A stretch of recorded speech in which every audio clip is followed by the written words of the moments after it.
Fox families, this is Miss Trew. This is my daughter Dana, and my son is helping me with filming. I'd like to tell you all that we miss you so much and we can't wait to see you again. But in the meantime, I hope you are staying safe and healthy. Today I'd like to show you a recipe on how to make some easy biscuits. Here are the ingredients. Now the first thing that you want to do is wash your hands. Anytime you cook, you always want to wash your hands first. Next, you will turn the oven on to 350 degrees. On my oven, I have a conventional bake and a regular bake. Conventional bake really just means that it's going to use a fan to blow the air around. So if you're cooking breads or brownies or cookies, you'll want to use conventional bake. If not, regular bake is fine. So I'm going to turn my oven on 350 degrees. Now the next thing that you want to do is you want to add a half a cup of milk and 1 tablespoon of mayonnaise together. Now I know what you're thinking, mayonnaise? I know, I don't even really like mayonnaise that much. But in biscuits, mayonnaise is a substitute. Mayonnaise is made up of oil and eggs, and so therefore it just sort of substitutes and helps to eliminate extra ingredients. Now Dana, if you will get a half a cup of milk ready for us.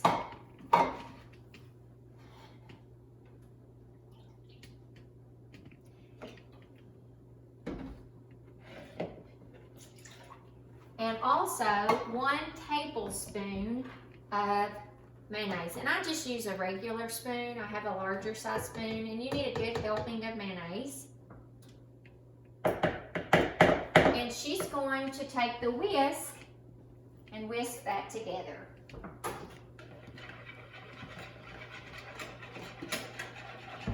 Until it sort of is blended together. Now, the next thing we're going to do is it calls for 2 cups of flour. So, we're going to, I think that's good, Dana, thank you. We're going to add 2 cups of flour. But if you'll notice, on my measuring little cup that I keep in my flour, it says a half of a cup.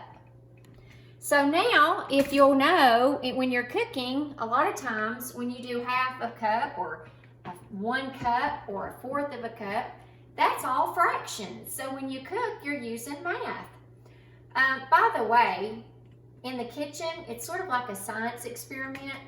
You have to be very, very careful. So don't ever try cooking without an adult to help you, because it's sort of like science. If you're mixing ingredients together, then it could possibly hurt you. So make sure you have an adult to help you. Now, if you look at our sheet, remember we talked about how cooking is a lot like math? Well, if you have a half of a cup and a half a cup, that equals 1 whole. Or if you were to cut it in half again, that would be in fourths. 1/4, we would say 2/4, but most of the time you just say 1/2 because it's a half of a circle. 3/4, 4/4. Well, I have half of a cup, but I need 2 cups of flour. So if I have half and I need to get a total of 2 cups of flour, how many scoops would it take? Dana, how many do you think that's going to take? It'd take about 4.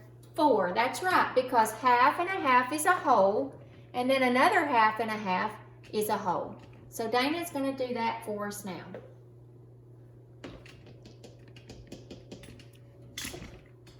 So that's 1, 2, 3,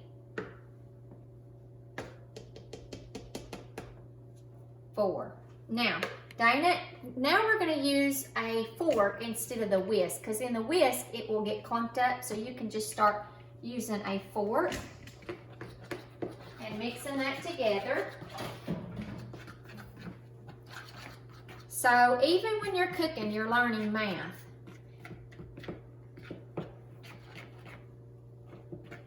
One thing I've also noticed is I don't even have to use a recipe anymore with my biscuits. I've done it so much that it doesn't take me having to look at my recipe. And it's sort of like that with your math facts. The more you practice, boys and girls, and the more you learn, then the better you get at it. And then you don't even have to look at your math facts. You can just have them up here in your memory. Now, if you'll notice, it's now becoming like dough. It looks like dough. And if it's too sticky or too watery, you can always add a little more flour. But it looks like it's just about right. Now, Dana, if you don't mind to step away for just a second, I'm going to take over. One thing that I do, you can use these little containers to help cut apart your biscuits. I bought these at Walmart. Sometimes I just make one big biscuit if I'm really in a hurry. But I take a little bit of flour and I put it on my pan.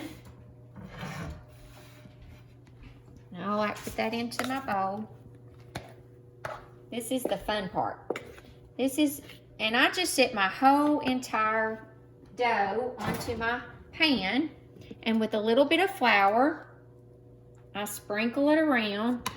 And this is why it's very important that your hands are clean. And I use the flour that's on the pan to keep it from being so sticky. I have a non-stick pan. It's a stone pan, and it works really good because it keeps the bottom of the biscuits from burning. And then you just pat it out how big you want your biscuits. If you want thin biscuits, then you pat it out even more. If you want thick biscuits, leave it a little thicker. If you have thicker dough, then it's going to take a little bit longer to cook. So I sort of like mine in between.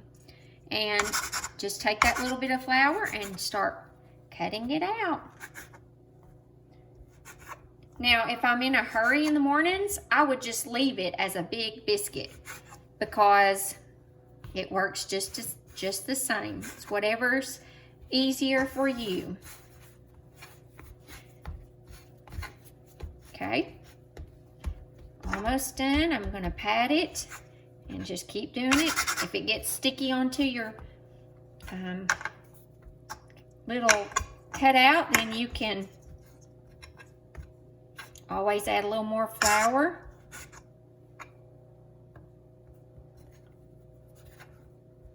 And this last one, I'll take some of the flour and just sort of pat it and make my own little shape. Sort of want them in a circle. Now, you're going to want to put these in your oven on the medium. You don't want it at the very bottom because it could burn the bottom of your biscuits. And you don't want it at the very top because then the top would burn. So you want it right in the center. And we'll come back when they are finished. Okay, boys and girls, here are our biscuits. They turned out pretty good. Also, I wanted to tell you before we tried them, the best part. If you don't have a cutout, you can always use the top of a canning jar. That would work as well. Also, when they come out of the oven, make sure you are very careful because they will be extremely hot. But let's try these biscuits and see how they turn out. And by the way, this 3-ingredient biscuit, we were going to dip it in some apple butter. This tastes just like your grandma's biscuits. So if you try them, please let me know. I would love to know about it. You can email me at Trew, C-T-R-E-W, at bradleyschools.org. Love them? And we'll see you soon. Bye.